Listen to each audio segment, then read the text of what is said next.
slightly more advanced chemistry. You're going to learn how to balance skeletal equations.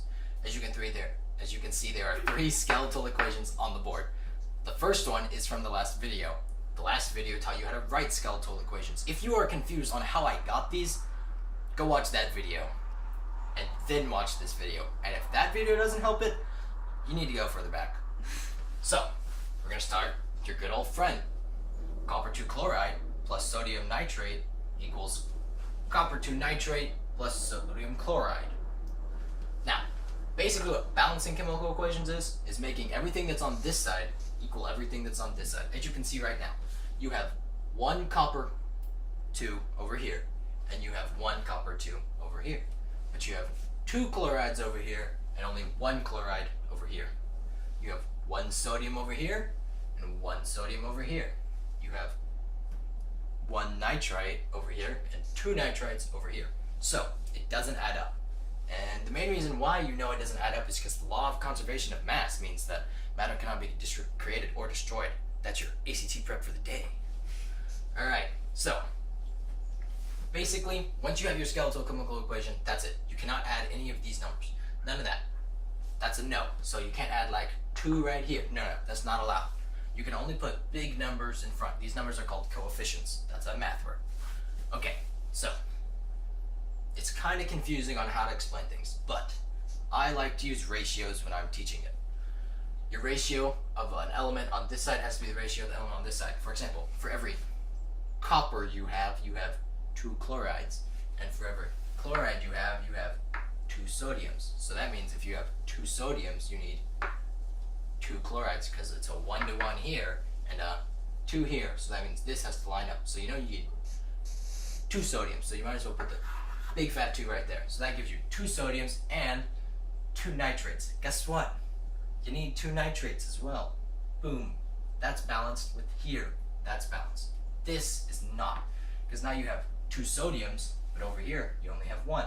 You have 2 chlorides, but over here you only have 1. If you're smart, you've caught on. You need a 2 right here as well. And now if you think about it, you have 1 copper, 2 chlorides, 2 chlorides, because this affects that as well.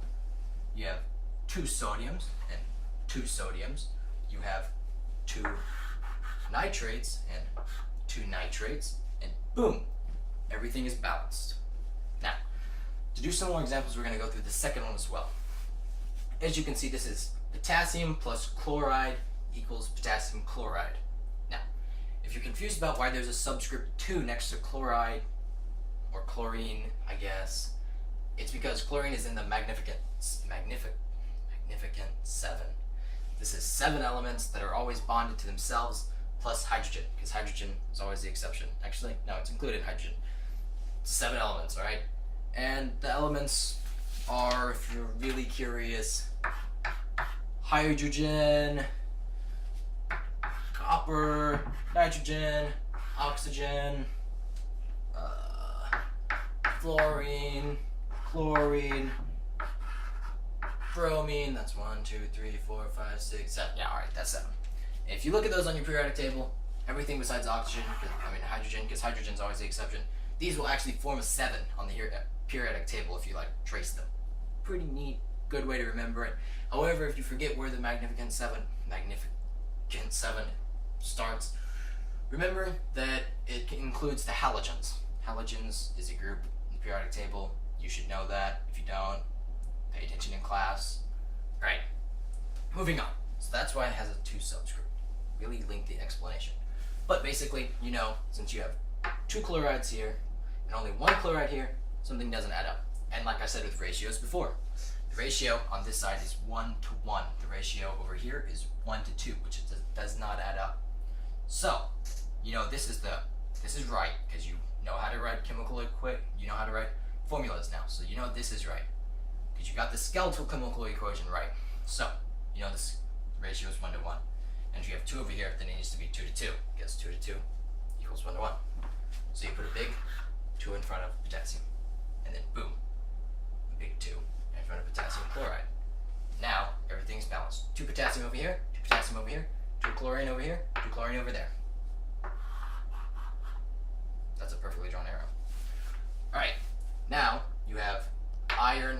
phosphate plus nitrogen sulfide, sulfate, dude, I don't know,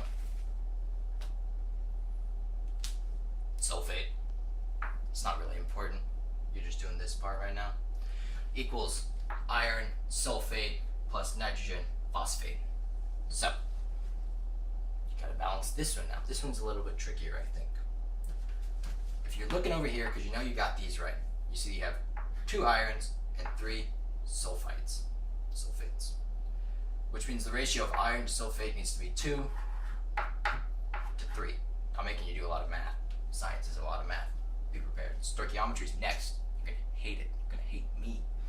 All right, and as you can see over here, it's sodium to phosphate, and that's a 3. Oh my lord. 3 to the understood 1 that phosphate has, because the understood 1. We talked about this in an earlier video. Okay. So you need a 2 to 3 and a 3 to 1 ratio over here. Which, if you know how to do ratios, can also be like 6 to 2 or 4 to 6, that kind of thing. So you kind of got to math it out now.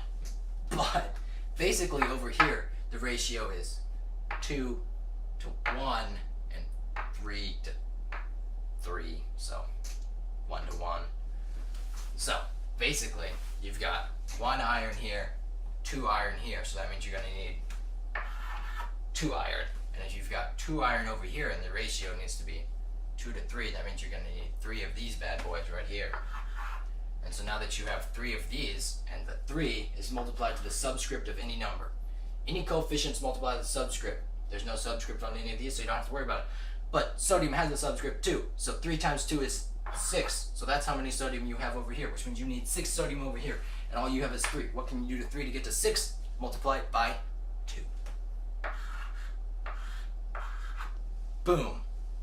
Now that's balanced. So now you know you have 2 times 1, 2 phosphates. Guess what? 2 phosphates. 2 iron, 2 iron. 6 sodium, 6 sodium. You balance your chemical equation perfectly. Every single one of them has a coefficient except for this one. You will have chemical equations that all of them have coefficients. You will have chemical equations where only one of them will have coefficient. I didn't do any of those. Most of them will have a mixture of in between, like all of the ones I did, except for this one, because this one didn't have one with one. Okay. If this was helpful, please like. If you have any questions, please comment. If there's a topic you would like me to cover, please comment that topic. I hope I helped.